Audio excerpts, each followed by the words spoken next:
د شعرونه یو غزل او یو نظم درېواړه به کویم.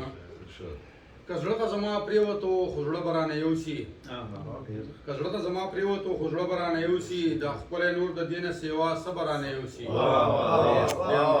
او پردی کلتور تهذیب مو خپلوو نه وو خبر چې پردی کلتور تهذیب مو خپلوو نه وو خبر چې بیټک به راته پرېږدي او حجره به رانه یوسي. دا غزل اتل پا اتلانو کے اتلی بچا خانہ، اتل پا اتلانو کے اتلی بچا خانہ، د هر پختون شملا د پټکی ولی بچا خانہ. ستا ژوند او جد جهد مو مشال درون سبا دے، ستا ژوند او جد جهد مو مشال درون سبا دے، او مشال درون سبا دے. د قام د ارتقا، د قام د ارتقا هم ته منزل یې باچا خانہ، د هر شمس پختون شملا د پټکی ولی باچا خانہ.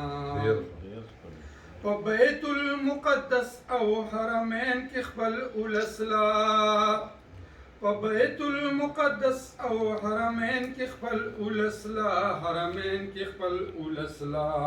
د ښې ورځې خپل خدای ته، د ښې ورځې خپل خدای ته تسایل یې باچا خانہ، د هر پختون شملا د پټکي ولی باچا خانہ. ستا پتننګ او غیرت د هر پختون اتل کردار دی، ستا پتننګ او غیرت د هر پختون اتل کردار دی، او پختون اتل کردار دی. روخان یې دریا خان، روخان یې دریا خان، خوشحال ایمل یې باچا خانہ، د هر پختون شملا د پټکي ولی باچا خانہ. د عدم تشدد د فلسفه دی لوی مثال دی، د عدم تشدد د فلسفه دی لوی مثال دی، فلسفه دی لوی مثال دی. د امن سلی پوهې، د امن سلی پوهې د باغ ګل یې باچا خانہ، د هر پختون شملا د پټکي ولی باچا خانہ.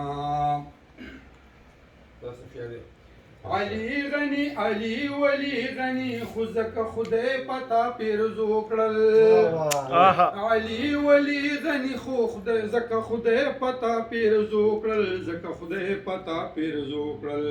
دې قام کې د هر چانا، دې قام کې د هر چانا ته افضل یې باچا خانہ، د هر پختون شملا د پټکي ولی باچا خانہ. اے خان فخر افغانہ، اے بابا بادشاہ ملنگا، اے خان فخر افغانہ، اے بابا بادشاہ ملنگا، او بابا بادشاہ ملنگا.